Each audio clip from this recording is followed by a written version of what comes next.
ஹரி ஓம். அனைவருக்கும் நமஸ்காரம். இப்ப சாந்தோக்கிய உபநிஷத்துல பூம வித்யா அப்படிங்கிற ஒரு பகுதி பார்த்துட்டு இருக்கோம். இப்ப இந்த பூம வித்யாவுல கடைசியா நம்பிக்கை தேவை அப்படின்னு நம்ம பார்த்தோம்.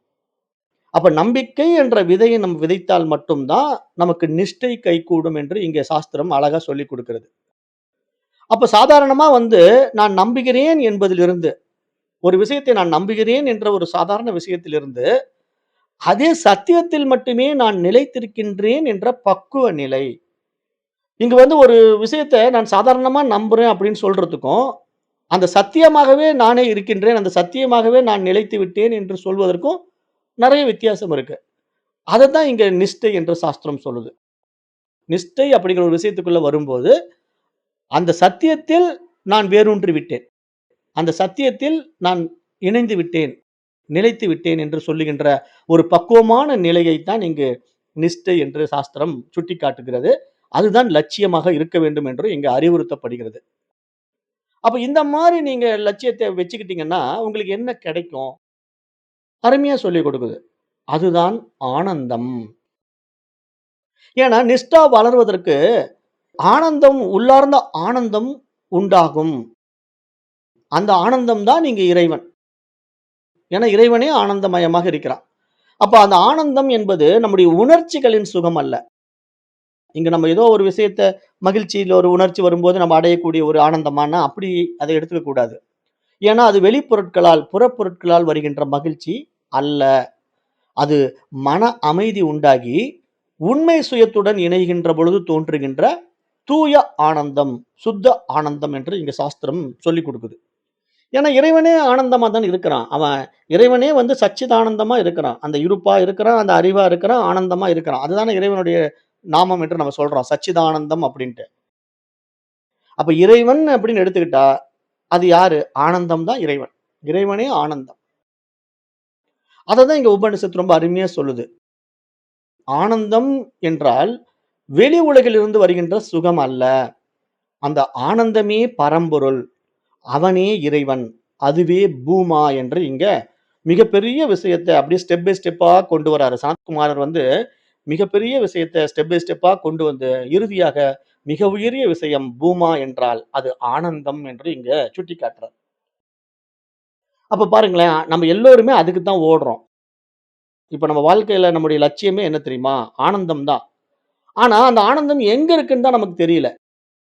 நெறைய பேருக்கு ஆனந்தம்ங்கிறது எந்த விஷயத்துல இருக்கு? இந்த பொருள்ல இருக்குமா? இந்த பேனா வாங்குறதுனால எனக்கு ஆனந்தம் வருமா? இந்த மொபைல் ஃபோன் வாங்குறதுனால எனக்கு ஆனந்தம் வருமா? அப்படின்னு நம்ம எதிர்பார்த்து வெளிய புற விஷயங்கள்ல நாடுறோம்.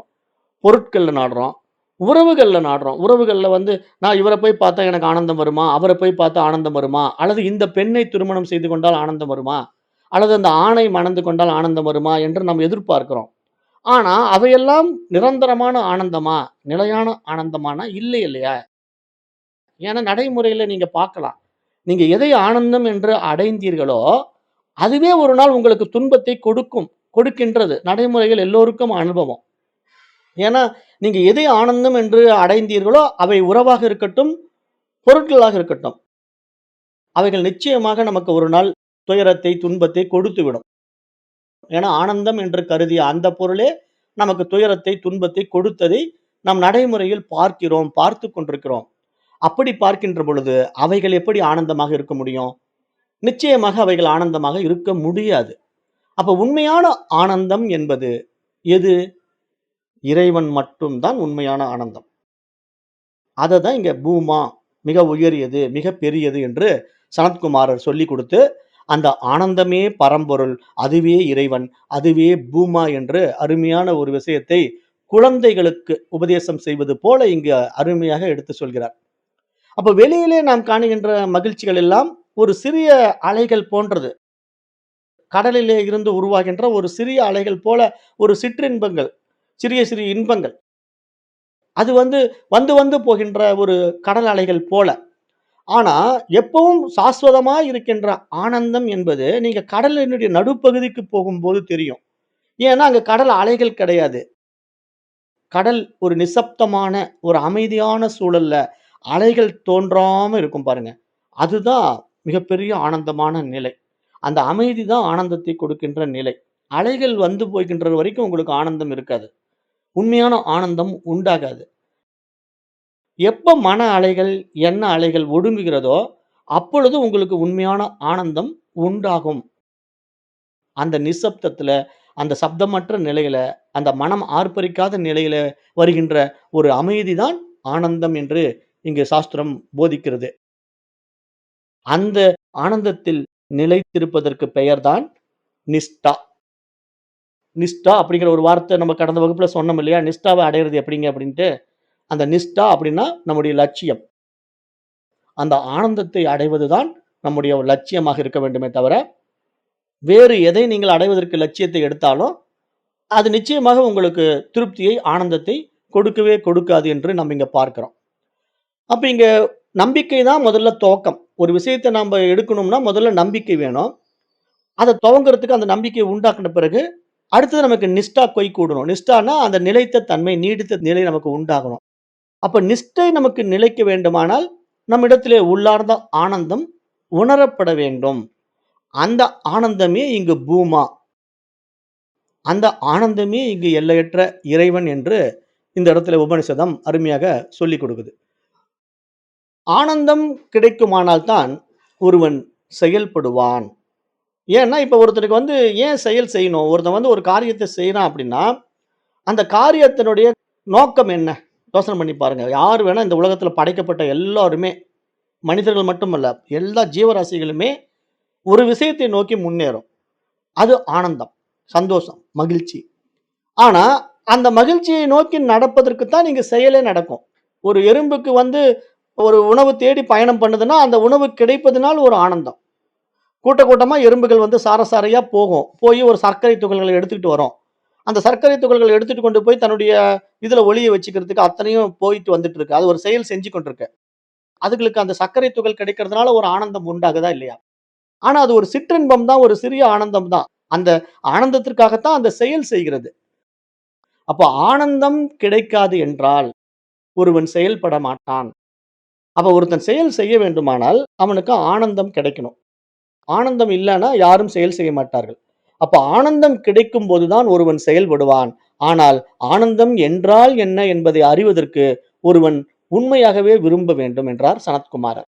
அப்ப அதற்கு நாரதர், ஐயா, ஆனந்தம் என்றால் என்ன என்பதை நான் அறிய விரும்புகின்றேன் என்று அடுத்த ஒரு கேள்வியை எழுப்புறார். இந்த நிலையில 22ஆம் பகுதி நமக்கு இந்த இடத்துல நிறைவாகுது. ஆனந்தமே இறைவன் என்று நம்ம பார்த்துட்டோம்.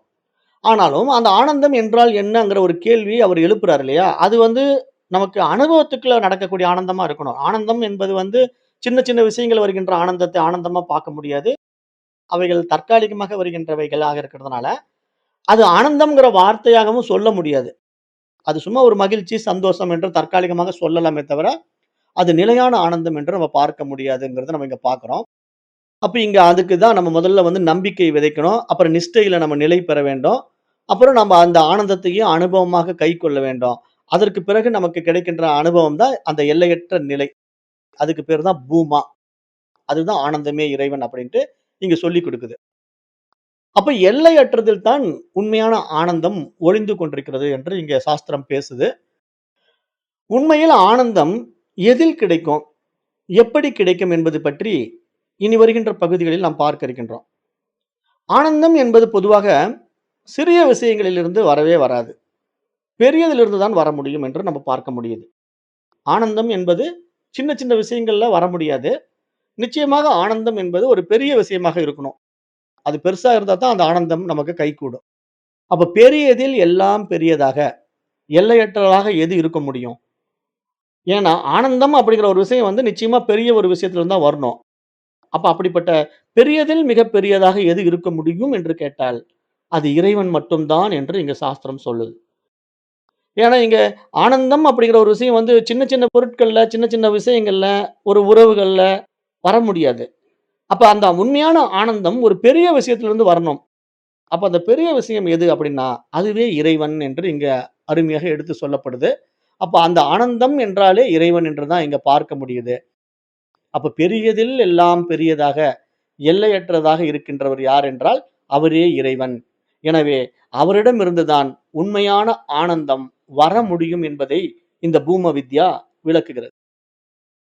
அப்ப இங்க இறைவன் பெரியவைகளுக்கெல்லாம் பெரியவர் என்பதினாலே, அதை நாம் மனதில் நிலைநிறுத்தவே இவ்வாறு படிப்படியாக பயணங்கள் செய்து வந்தோம். ஏன்னா, இங்க வந்து நாரத மகரிஷி முதல்ல கேட்டாரு. பூமா அப்படின்னா எது? எது பெரியது? அப்படின்னு ஒரு கேள்விய எழுப்பினார். அப்ப பூமா அப்படிங்கிற ஒரு விஷயத்துல எது பெரியதுன்னு ஒரு கேள்வி கேட்ட உடனே முதல்ல சொன்ன வார்த்தை என்ன தெரியுமா? இறைவனின் நாமம். இறைவனுடைய பெயர் தான் மிகப்பெரியதுன்னு சொன்னாரு. அப்ப உடனே இறைவனுடைய பெயர் தான் மிகப்பெரியதுன்னா, அதை விட பெரியது இருக்கா? அப்படின்னு ஒரு ஒரு கேள்வி எழுப்பின உடனே, இருக்கிறது நாரதான்னு சொல்லிட்டு வாக்குன்ட்டாரு. அப்ப இப்படியே ஒவ்வொரு ஸ்டெப்பா வந்து கடைசியில நம்பிக்கைன்னு வந்து, அப்புறம் நம்பிக்கையிலிருந்து இப்ப இறுதியாக ஆனந்தம் அப்படிங்கிற நிலையில கொண்டு வந்து நிறுத்தியிருக்காருன்னா, இப்ப நம்ம எவ்வளவு பயண பாதைகள கடந்து வந்திருக்கிறோம். இந்த பூம வித்யாவ நம்ம இப்போ ஒரு 2, 3 பகுதிகளா பார்த்துட்டு இருக்கோம். 2, 3 கிளாஸ் பார்த்துட்டோம். அப்ப இதுல எவ்வளவோ விஷயங்கள கடந்து வந்து, இப்ப நம்ம கடைசியா ஆனந்தம் அப்படிங்கிறத தான் நிலை பெற வேண்டும். ஏன்னா எல்லோருமே அதை தான் தேடிக்கிறோம். நமக்கு எல்லாருக்குமே ஆனந்தம் தான் வேணும். வேற எதுவுமே நமக்கு தேவையில்ல.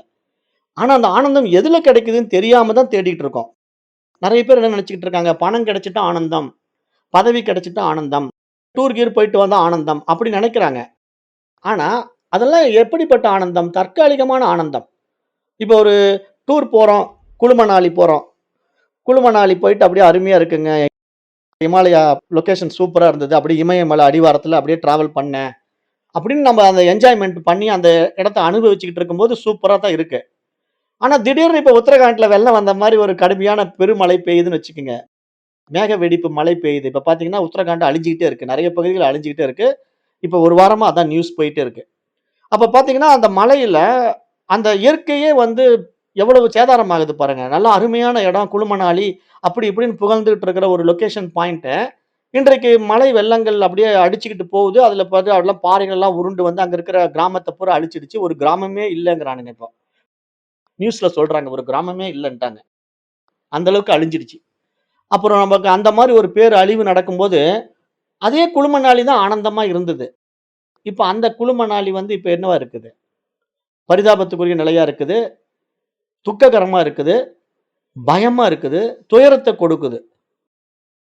ஏன்? அது ஒரு டூரிஸ்ட் ஸ்பாட் இல்லையா? அங்க போனா ஆனந்தம் தானே வரணும். ஏன் இப்ப பயம் வருது? எப்ப பாறை மேல உருண்டு விழுமோ அப்படின்னு பயம் வந்துட்டா, அங்க குளுமணாலி நமக்கு ஆனந்தத்த குடுக்குமா? குடுக்காது. அப்ப இங்க வெளிய விஷயங்கள், நீங்க புறத்துல பார்க்கிற எல்லாமே, நீங்க கொடைக்கானல், சிம்லா, ஊட்டி, ஹிமாலயா அப்படின்னு என்ன பகுதிகள்ல நீங்க பயணம் பண்ணாலும், அது உங்களுக்கு தொந்தரவு செய்யாத வரைக்கும் ஆனந்தமா தெரியும். ஆனா, அது மூலமா ஒரு தொந்தரவு வந்துச்சா, அவ்வளதான் ஆனந்தம் காணாம போயிடும். அப்படித்தானே இங்க எல்லாமே இருக்கு. அப்ப படைக்கப்பட்டவைகள் எல்லாமே நமக்கு வெளிய இருந்து ஆனந்தத்தை கொடுப்பது போல தோன்றினாலும், அந்த ஆனந்தம் நிலையானது கிடையாது. அப்ப அப்படிப்பட்ட ஆனந்தம் எப்படி உண்மையான ஆனந்தமாக இருக்க முடியும்? ஆகவே அந்த ஆனந்தம் உண்மையான ஆனந்தம் இல்லை. அப்ப நாம் தேடுகின்ற ஆனந்தம் இறைவன் மட்டுமே. அப்ப இறைவனை அடைந்தால் ஆனந்தம் அடைய முடியும். அதுதான் இங்க சாஸ்திரம் இவ்வளவு அருமையா சொல்லிக்கிட்டே வருது. நீ தேடுகின்ற பொருள் எதுவோ, அதை நீ அடைந்து விட வேண்டும். அது நீதான் என்று கடைசியா சொல்லப்போகுது. ஏன்னா, அந்த ஆனந்தம் வெளிய தேடி அடையிற பொருள் அல்ல. நமக்குள் அடைய வேண்டிய ஒரு விஷயம். ஏன்னா, நீங்க வெளிய போய் ஒரு சிம்லாவோ, குளுமணாலிலயோ அடைஞ்சுட்டேன்னு சொல்ல முடியாது. அடையுங்கின்ற ஒரு நிலை மாறும்போது அந்த ஆனந்தம் போய் விடுதுல்ல. அந்த லொகேஷன் நல்லா இருக்கிறப்போ, நல்லா மிஸ்ட் ஃபார்ம் ஆகி அங்க கிளைமேட் சில்லுன்னு இருக்கும்போது அருமையா இருக்கு. ஆனா, பயங்கரமான மழை வந்து வெள்ளம் வந்ததுன்னா, அவ்வளோதான். அந்த கிளைமேட்டும் பிடிக்க மாட்டேங்குது. அந்த ஏரியாவும் பிடிக்க மாட்டேங்குது. அந்த இடத்த விட்டு ஓடுனா போதுங்கிற பயம் வந்துருது. அப்ப இப்ப என்ன போச்சு? எங்க போச்சு ஆனந்தம்? அப்ப அப்படித்தான் உறவுகள் கூட. இப்ப உறவுகள்ல வந்து நமக்கு கணவன், மனைவி உறவு அல்லது தாய், தகப்பன் உறவு, நம்முடைய நண்பர்கள் உறவு எல்லாமே சுமூகமா போயிட்டு இருக்கிற வரைக்கும் பிரச்சனை இல்ல. ஆனா ஒருத்தருக்கு ஒருத்தர் கருத்து வேறுபாடு வந்துவிட்டா, அந்த உறவே நமக்கு கசக்குது. கணவன பார்த்தா பிடிக்க மாட்டேங்குது, மனைவிய பார்த்தா பிடிக்க மாட்டேங்குது, குழந்தைகள பார்த்தா பிடிக்க மாட்டேங்குது, நண்பர்கள பார்த்தா பிடிக்க மாட்டேங்குது. ஏன்? அவர்கள் எல்லாம் நமக்கு ஆனந்தத்தை தானே குடுத்தார்கள். ஏன் இப்ப பிடிக்க மாட்டேங்குது? அவங்க மூலமா நமக்கு ஒரு மனக்கசப்பு வந்துவிட்டா, அந்த உறவு நமக்கு இப்ப பிடிக்க மாட்டேங்குது. அப்ப அதுல ஆனந்தம் இல்ல இல்லையா? இப்ப நம்ம ஆனந்தம் என்று கருதிய விஷயங்கள் பூராவே நிலையான ஆனந்தமா? இல்லவே இல்லை. ஆகவே அந்த ஆனந்தம் உண்மையான ஆனந்தம் இல்லை. ஆகவே இறைவன் தான் மிகப் பெரியவன். ஆக அனைத்திலும் பெரியது எதுவோ அதுவே நிலையான ஆனந்தம். அதுவே இறைவன் என்று இங்க சொல்லும்போது, இங்க சின்ன விஷயத்திலிருந்து நிச்சயமாக ஆனந்தம் வர முடியாது. அது பெரியதிலிருந்து தான் வர முடியும். அப்ப எல்லாவற்றிலும் மிகப் பெரியதாக இருக்கின்ற விஷயம் இறைவன் ஒருவன் தான் என்பதனால, அந்த இறைவன் மட்டுமே உண்மையில் ஆனந்தம். அது எல்லையற்றது. அப்படிங்கிறபோது இங்க ஆனந்தம் எப்படிப்பட்டதுங்கிறதுக்கு இங்க சனத்குமாரர் அழகா சொல்றாரு. அது எல்லையற்றதாக இருக்கிறதப்பா. எல்லையற்றது என்பதுதான் உண்மையில் ஆனந்தம். அப்ப எல்லைக்கு உட்பட்ட எதுவும் ஆனந்தத்தை தர முடியாது என்று சொல்லிவிட்டார் சனத்குமாரர். இத கேட்ட உடனே நாரத மகரிஷி அடுத்த கேள்வி கேட்கிறார். அடுத்த கேள்வி என்ன கேட்கிறார்ன்னா, "ஐயா, எல்லையற்றது எது? அதை நான் அறிய விரும்புகிறேன்." அப்படின்னு அடுத்த ஒரு கேள்வியை மீண்டும் எழுப்புகிறார். அப்ப இங்க அடுத்தது சனத்குமாரர் பதில் சொல்கின்றார். அது அடுத்த அத்தியாயத்துல வருது. அது எப்படின்னா, அனைத்திலும் பெரியவரான ஆனந்தத்தின் உறைவிடமான இறைவன் எதில் நிலை பெற்றுள்ளார் அப்படின்னு நம்ம பார்க்கணும். ஏன்னா இங்க வந்து எல்லையற்றவராக இருக்கின்ற இறைவன் வந்து எங்க இருக்கிறார்? எப்படி இருக்கிறார்? எதில் இருக்கிறார்? அப்படின்னு நம்ம தெரியணும்ல. ஏன்னா இறைவன், இறைவன் அப்படிங்கும்போது சரிங்க இறைவன். அப்ப அந்த இறைவன் தான் ஆனந்தம். ஓகே. அப்ப அந்த ஆனந்தம் எப்படி இருக்கு? எதில் இருக்கு? எங்க இருக்கு? எல்லையற்றதா இருக்கு. அப்ப அது எப்படி என்ன? அப்படிங்கிற கேள்விக்கான பதில் இங்க ஒரு அருமையான ஸ்லோகம் இருக்கு. "யத்ர நான்யத் பஷ்யதி, நான்யத் ஸ்ருணோதி, நான்யத் விஜானாதி ச பூமா." இது அருமையான ஸ்லோகம் சான்ஸ்கிரிட். அப்ப இங்க சனத்குமாரர் சொல்கிறார், "எங்கே ஒருவர் வேறு ஒன்றையும் காண்பதில்லையோ, வேறு ஒன்றையும் கேட்பதில்லையோ, வேறொன்றையும் அறிவதில்லையோ, அதுதான் எல்லையற்றது." அத சான்ஸ்கிரிட் ஸ்லோகா இருக்கு பாருங்க. "யத்ர நான்யத் பஷ்யதி, நான்யத் ஸ்ருணோதி, நான்யத் விஜானாதி ஷ பூமா, த யத்ரான்யத் பஷ்யதி, அன்யத் ஸ்ருணோதி, அன்யத் விஜானாதி ததல்பம் யோ வை பூமா, ததம்ருதமத யதல்பம் தன் மர்த்யக்யம் ஷ பகவ கஸ்மின் பிரதிஷ்டித இதி ஸ்வே மகிம்னி யதிவா ந மகீம்னீதி." அப்படின்னு அழகா ஒரு மந்த்ரா சொல்லி முடிக்கிறார். 24வது பகுதியில இந்த மந்த்ரா வருது. முதல் மந்திரம் உபனிஷத் ஸ்லோகம். இதனுடைய தமிழ் பொருள் என்ன அப்படின்னா, சனத்குமாரர் பேசுகிறார்.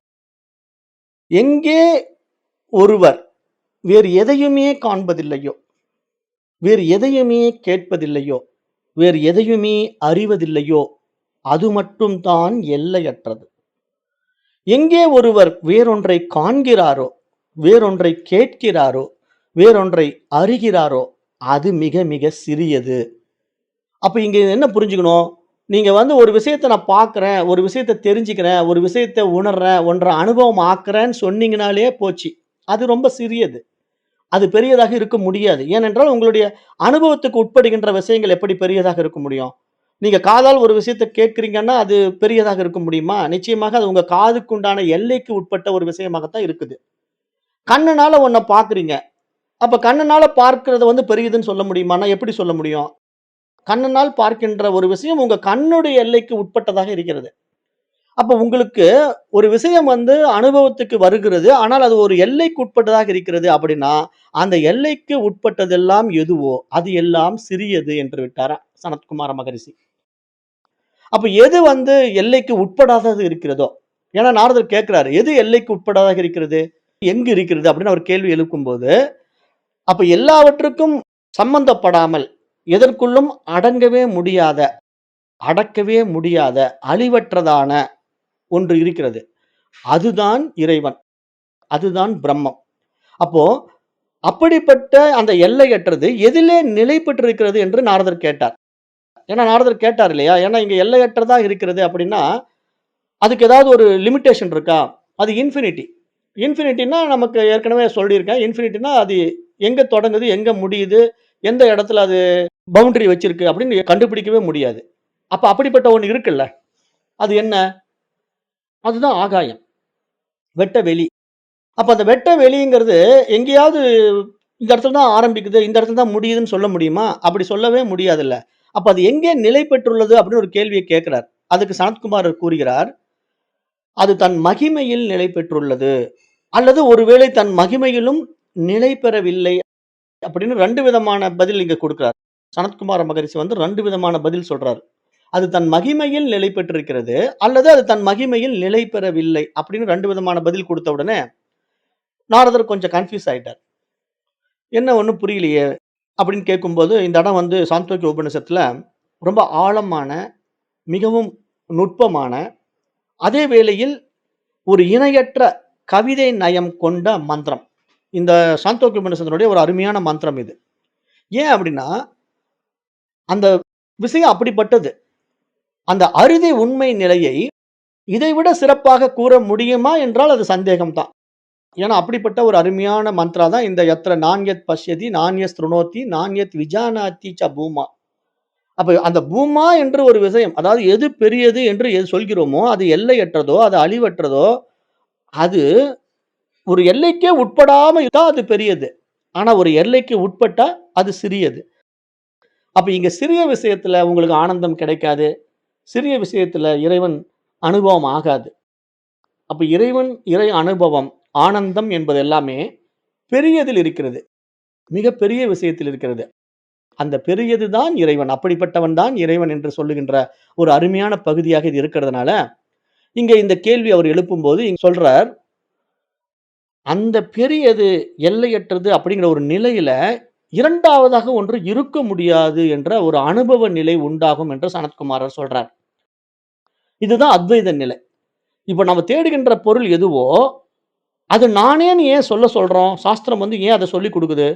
தத்துவம் அசி அப்படிங்கிற ஒரு மகா வாக்கிய உபதேசத்தை ஏன் முன்னிறுத்துது? அதுக்கு ஆழமான பொருள் இருக்கு. சும்மா வாயில சொல்ற வார்த்தை கிடையாது. ஏன்னா, அந்த நிலையில 2வதாக ஒன்று இருக்க முடியாது. அப்படிப்பட்டது தான் பூமா. அப்படிப்பட்டது தான் எல்லையற்றதாக இருக்க முடியும். ஏன்னா, ஒரு எல்லையற்றதாக ஒண்ணு இருக்குதுன்னா, அது ரொம்ப பெருசு. அதுதான் இறைவன். ஆனா, அப்படிப்பட்ட இறைவன் எல்லையற்றவனாக இருக்கின்ற நிலையில, அதை அறிபவனாக இன்னொருத்தன் எங்க இருக்க முடியும்? இன்னொருத்தன் இல்லவே இல்லை இல்லையா?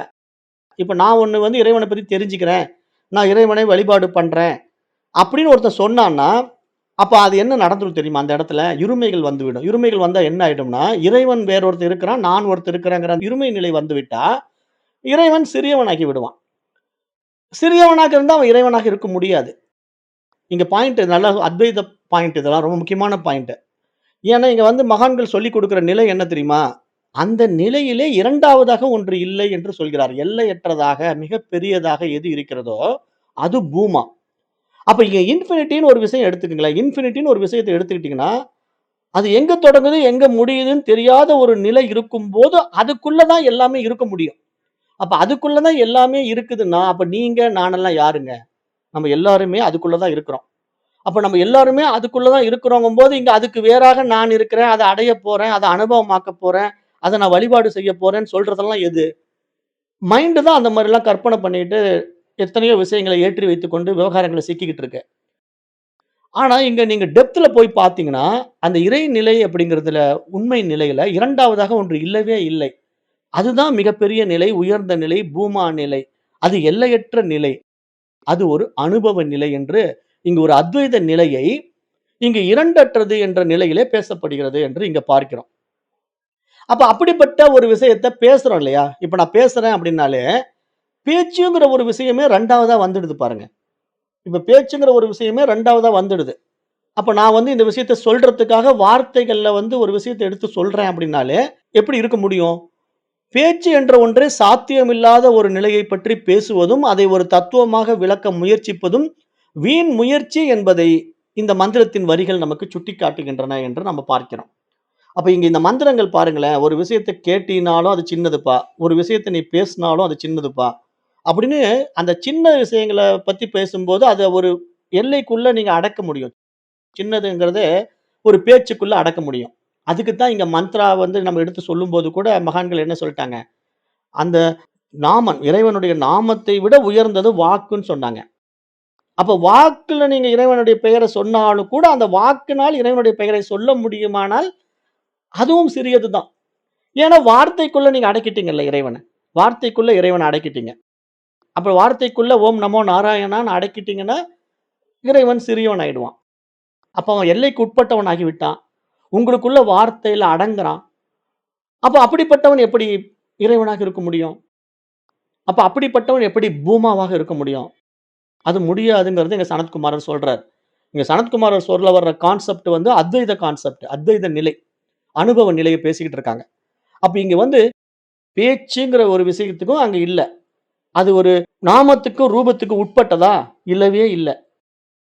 அப்ப இறைவன் அப்படி இருக்க முடியாதுங்கிறத ரொம்ப ஆழமாக இங்க சாஸ்திரம் பேசிட்டு இருக்கு. அப்போ அந்த நிலையை எப்படி பார்க்குறாங்க? இறைவனுடைய மகிமை என்று சொல்கிறார். அதாவது இறைவனுடைய மகிமைய வார்த்தைகளால் விவரிக்க முடியாது. அது வந்து ஒரு புலன்களுக்கு உட்பட்ட விஷயம் கிடையாது. ஏன்னா, அது மனம், வாக்குக்கு அப்பாற்பட்டது. அப்ப அதை வந்து ஒருத்தன் வார்த்தையினால சொல்லி புரிய வச்சிட முடியுமா? அல்ல ஒருத்தன் மனதினால் அதை சிந்தித்து, ஜபித்து அதை அனுபவமாக்கி விட முடியுமா? அப்படியெல்லாம் ஒருத்தன் முயற்சி பண்றது எல்லாமே, அதை சுருக்கமடைவதற்கு சமம். அதை வந்து சிறியதாக பார்ப்பதற்கு சமம். அப்படிப்பட்ட ஒரு எல்லையற்ற ஒரு பெரிய விஷயத்த போயி, நம்ம ஒரு சிறிய விஷயத்துக்குள்ள வச்சு பார்க்கிற ஒரு அஞ்ஞான நிலை, ஒரு அவல நிலை, ஒரு அறியாமை நிலை என்று சாஸ்திரம் அதை சொல்லுது. அப்ப அந்த நிலையை வந்து நம்ம தெரிஞ்சுக்கணும்னா, இறைவனுடைய மகிமையை தெரிஞ்சுக்கணும். ஏன்னா, அந்த நிலையில் இறைவன் தன் மகிமையில் ஆழ்ந்துள்ளார் என்று இந்த உபனிஷத் முனிவர் இங்க கூறுகின்றார். ஏன்னா, அவர் இங்க 2 விதமான ஆப்ஷன்ல சொல்றாரு பாருங்க. அந்த மகிமையில் நிலை பெற்றுள்ளது, அல்லது ஒருவேளை அது தன் மகிமையில் நிலை பெறவில்லை அப்படின்னு 2 விதமான கொஸ்டின் இங்க அவர் சொல்லும்போது நாரத மகரிஷி கன்ஃப்யூஸ் ஆயிட்டாரு. என்னங்க சுவாமி பார்த்தா அது மகிமையில் நிலை பெற்றதுன்னு சொல்றீங்க. ஒருவேளை அது தன் மகிமையில் நிலை பெறவில்லைன்னு சொல்றீங்க. அப்ப நான் எப்படி இத புரிஞ்சுக்கிறது? அப்படிங்கிற நிலையில, இப்ப இறைவனின் மகிமையை பற்றி கூறினால் கூட, அது அந்த நிலையிலிருந்து அவரை கீழ்நிலைக்கு கொண்டு வருவதாகி விடும் என்று அஞ்சிய முனிவர், ஒருவேளை தன் மகிமையிலும் அது நிலை பெறவில்லை என்று கூறிவிடுகிறார் என்று இந்த இடத்துல நம்ம பார்க்கிறோம். ஏன்னா இறைவனுடைய வைபவம், இறைவனுடைய மகிமைய நீங்க எடுத்து சொல்வதற்கு இங்க வார்த்தைகள் இல்ல. அப்ப வார்த்தையில கூட நீங்க அத சொல்லி அத புரிய வைக்க முடியுமான்னா, முடியாதுங்கிறதுனால அந்த முனிவர் அஞ்சுகிறாருங்கிறார். இந்த இடத்துல உபனிஷத் முனிவர் வந்து அஞ்சுகிறார். சொல்வதற்கு அஞ்சுகிறார். ஏன்னா, ஒருவேளை அது தன் மகிமையிலும் நிலை பெறவில்லை என்று கூறிவிடுவது சேஃப்டி. அதுதான் புத்திசாலித்தனம். ஏன்னா, அது ஒரு மகிமைக்குள்ள அடங்கிடுச்சுன்னு சொன்னா கூட அங்க வந்து அது என்னவாயிடும்? அப்ப மகிமைக்குள்ள வந்து இறைவன அடக்க முடியுங்கிற மாரி ஒரு விஷயம் வந்துருது இல்லையா? அப்ப இங்க அடக்கவே முடியாது. ஏன்னா, இறைவன் என்பவன் ஒரு எல்லையற்றவன் அப்படிங்கிற ஒரு விஷயத்த நீங்க எதுக்குள்ள போய் அடக்கி வச்சு பார்க்க முடியும்? அப்ப அதனால அது மகிமையிலும் மகிமையாக இருக்கிறதுனால, அது ஒரு மகிமைக்குள்ள நிலை பெற்று விட்டது என்று கூட சொல்ல முடியாது. ஆகவே அது மகிமையிலும் நிலை பெறவில்லை என்று கூறிவிடுவது தான் தனக்கு வந்து சேஃப்டி என்று அந்த முனிவர் கருதினார். அந்த உபனிஷத் முனிவர் விரும்பினார் என்று இந்த மந்திரம் பார்க்கப்படுகிறது. இது ரொம்ப ஆழமான, ஆழ்ந்த சிந்தனைக்கு, தியானத்துக்கு உரிய பகுதி என்பதாகவும் இங்க பார்க்க முடிகிறது.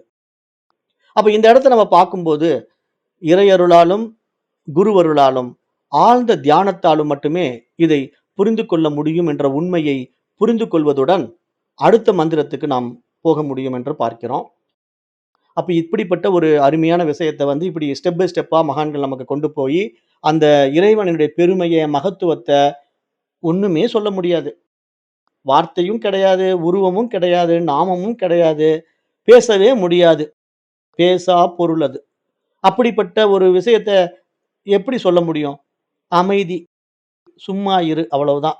வேற என்னத்த சொல்றதுக்கு இருக்கு? அத பத்தி வாய்க்கிழிய பேசிக்கிட்டு இருந்தாலோ, மணிக்கணக்குல பேசிக்கிட்டு இருந்தாலோ ஒரு பிரயோஜனம் படாது. ஏன்னா, இத்தனையும் செய்றது மனசு தான். இத்தனையும் செய்றது விவகாரங்கள் தான். இதெல்லாம் விளக்கவே முடியாத விஷயம். அப்ப இது அனுபவத்துக்கு ஆன விஷயம் என்று இங்க மகான்கள் ரொம்ப ஆழமாக நமக்கு உணர்த்துகின்ற ஒரு உயரிய உண்மை தான் இந்த விஷயம். அப்ப இங்க நம்ம என்ன பண்றோம்? இப்படிப்பட்ட ஒரு விஷயத்த உங்களுக்கு நடைமுறைப்படுத்துறதுனால, இப்ப அந்த நிஷ்டைங்கிற ஒரு லட்சியத்தை நோக்கி நம்ம போகணும் இல்லையா?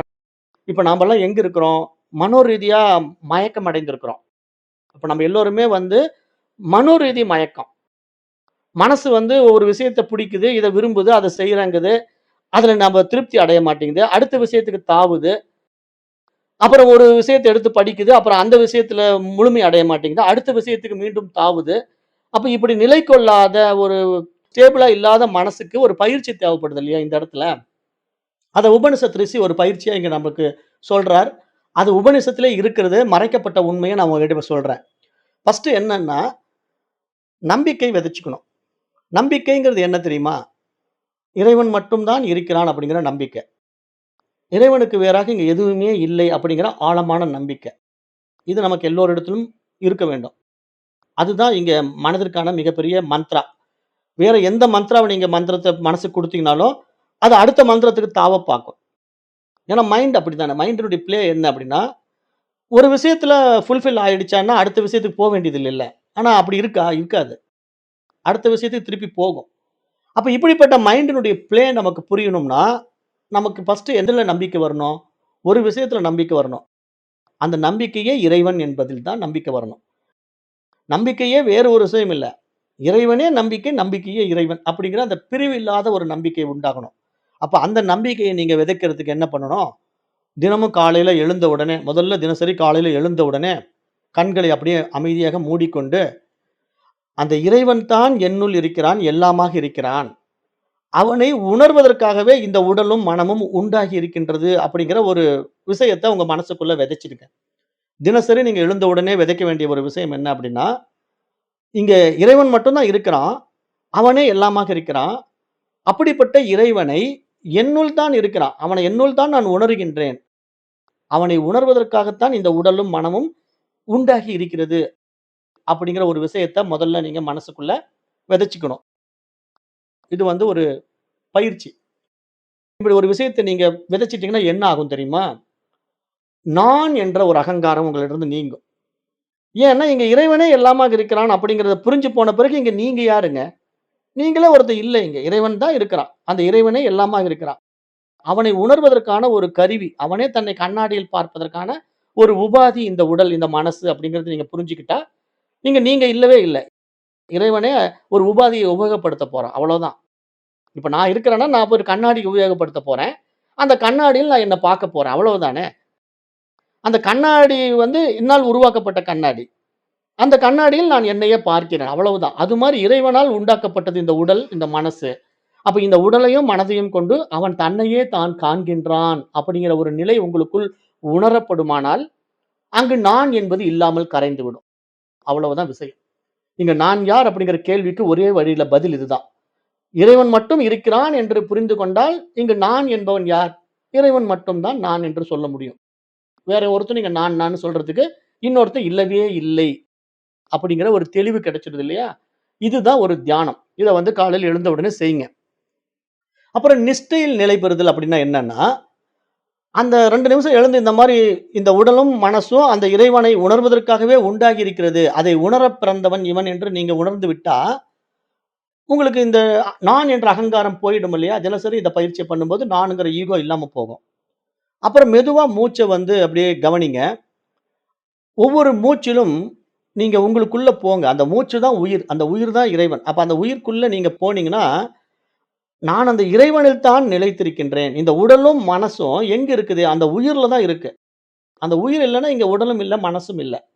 ஏன்னா, இங்க உயிர்க்குள்ள தான் இது 2ம் ஒடுங்கி இருக்கு. உயிர் இல்லன்னா, இங்க உடம்பு டேமேஜ் ஆயிடும். மனசு மறைஞ்சு போயிடும். ஏன்னா, இப்ப நீங்க அனுபவத்துல பார்க்கலாம். உயிர் இல்லாத ஒரு பிணம் கிடக்கும் உங்க முன்னாடி. அதுக்கு பாடியும் இருக்குது, புலன்களும் இருக்கு. ஏதாவது பயன்பாட்டுல இருக்கா? ஒரு பிரயோஜனம் இல்ல. அப்ப அத டெட் பாடின்னு தானே சொல்றோம். அவ்வளோதாங்க. அது முடிஞ்சு போச்சு. அது ஒரு ஜடம் அப்டின்ட்டோம். அப்ப அது சடலம், ஜடம் அப்படிங்கிற வார்த்தைய நம்ம ஏன் யூஸ் பண்றோம்? அது சிவமா இல்ல. அதனால அது ஜடம், சடலம் அப்படிங்கிற வார்த்தைய யூஸ் பண்றோம். அப்ப சிவம்ங்கிற வார்த்தைய நம்ம எப்ப யூஸ் பண்ணுவோம்? உயிர் இருந்தால் தான் சிவம். உயிர் இல்லன்னா அது சவம். அப்ப உயிர் ஒரு பொருளாகத்தான் நான் இருக்கிறேன். நான் இறைவனில் நிலைத்திருக்கிறேன் அப்படிங்கிற ஒரு விஷயத்த நீங்க நல்லா இங்க புரிஞ்சுக்கணும். அப்ப இந்த இடத்துல எந்த ஒரு எண்ணங்களும் தேவையே இல்ல. ஒரு சின்ன எண்ணங்கள் கூட இங்க நீங்க உருவாக்க வேண்டியதில்ல. உருவாக்க வேண்டிய அவசியமும் இல்ல. ஏன்னா, எல்லாமே சுவாசமா இருக்கு. இறைவனே சுவாசமா இருக்கிறான். அந்த சுவாசமே இங்க உடலையும், மனசையும் உண்டாக்கி இருக்கு. அந்த உண்டாக்குன அனுபவமாகவே அதுவே இருக்கு. அதுதான் நான் என்று சொல்ல முடியும். வேற இங்க நான்னு சொல்றதுக்கு இன்னொருத்தன் இங்க உடம்பும் இல்ல, மனசும் இல்ல. 2மே ஜடப்பொருள். இங்க உடம்பு அழிஞ்சு போயிடும், மனசும் அழிச்சுக்கும். ஆனா, உயிர் அழிக்க முடியாது இல்லையா? ஏன்னா உயிர் தான் இறைவனா இருக்கிறான். அப்ப அதனால, அந்த உயிர் தான் நான் அப்படிங்கிற புரிவுல, நான் இறைவனில் நிலைத்திருக்கிறேன் என்ற உணர்வுக்கு திரும்புங்க. இந்த நம்பிக்கை, இதுதான் உங்களுக்கு நடைமுறைக்கு வர வேண்டிய விஷயம். இது வந்துட்டா, உங்களுடைய வாழ்க்கையே இறை அனுபவமா மாறும். ஏன்னா, அனுபவமாக வாழ முடியும். அந்த உயிரோடு உறவாடுகின்ற அந்த உன்னத நிலைக்கு பேர் தான் இறை அனுபவம், இறை அனுபூதி, இறைநிலை என்று பெயர். அதுதான் நான்னு உங்ககிட்ட சதா ஸ்புரணமாயிட்டு இருக்கு. உங்களுக்குள்ள நான்ட்டு அது உள்ள போயிட்டு வந்துட்டு இருக்கு. அதுக்கு பேரு தான் சோகம்ன்னு பேரு. அது சதா உள்ள சோகம்ன்னு போயிட்டு வந்துட்டு இருக்கு. அஜபா ஜபம்ன்னு பேரு. அது ஜபிச்சுக்கிட்டே இருக்கு. அது வந்து தன்னை அனுபவம் ஆக்குவதற்காக உண்டாக்கி கொண்ட உபாதி தான் இந்த உடலும், மனசுங்கிறது உங்களுக்கு புரிஞ்சு போச்சுன்னா, அது எல்லையற்றதா இருக்கிறதுனால, அத எதுக்குள்ள போய் நீங்க அடக்கி பார்க்க முடியும்? எதுக்குள்ள போய் தெரிஞ்சுக்க முடியும்? வார்த்தைகளுக்கோ, மனதிற்கோ அப்பாற்பட்ட ஒரு விஷயத்த அனுபவமாக்குவதற்கான ஒரு அரிதான பயிற்சியா இத வச்சு பண்ணி பாருங்க. உங்களுக்கு எளிமையா அது கைகூடும். இதுதான் நிஷ்டைன்னு பேரு. இதுதான் தவம்ன்னு பேரு. அப்ப 24/7 நீங்க இத பண்ணலாம். எப்பயுமே நீங்க இந்த தவத்துல இருக்கலாம். ஏன்னா, அந்த உயிரோட தான் நீங்க உறவாடிக்கிட்டு இருக்க முடியும். உயிரை விட்டு நீங்க விலகவே முடியாது. ஏன்னா 3க்கும் அவஸ்தாத்ரய சாட்சி உயிர் தான். நான் ஏற்கனவே சொல்லிட்டேன். இறைவன் தான் உயிரா இருக்கிறான். நீங்க தூங்கும்போதும் அவன் தான் உங்கள பார்த்துட்டு இருக்கான். நீங்க டீப்பா தூங்கிட்டு இருக்கீங்கங்கிறத அவன் பார்த்துக்கிட்டே இருக்கிறான். நீங்க கனவு காணும்போது அவன் தான் பார்த்துக்கிட்டு இருக்கான். கனவுல நீங்க படைக்கின்ற கற்பனா உலகத்தையும் அவன் தான் பார்த்துட்டு இருக்கான். அதே மாரி நீங்க விழிப்பு நிலைக்கு வந்து இப்ப இந்த சத்சங்கம் கேட்டுட்டு இருக்கீங்க. இப்ப இந்த கிளாஸ் அட்டெண்ட் பண்ணிட்டு இருக்கீங்க. இப்பயும் அவன் தான் உங்க மூலமா பார்த்துட்டு இருக்கான், கேட்டுக்கிட்டு இருக்கான். அப்ப இது எல்லாமே அவன் தான். அவனுக்கு வேறா இங்க எதுவுமே இல்லை என்ற ஞானம் வந்துவிட்டா, நம்ம வந்த வேலை முடிஞ்சுது. ஏன்னா அவனே எல்லாமாக இருக்கிறான், எல்லையற்றவனாக இருக்கிறான், எங்கும் நிறைந்தவனாக இருக்கின்றான் என்று கூறி, இப்ப இந்த உபநிஷத்தினுடைய இந்த பகுதியை நான் நிறைவு செய்கின்றேன். அடுத்த வகுப்பில் மீண்டும் சந்திக்கலாம். நன்றி. ஓம் தத் சத்.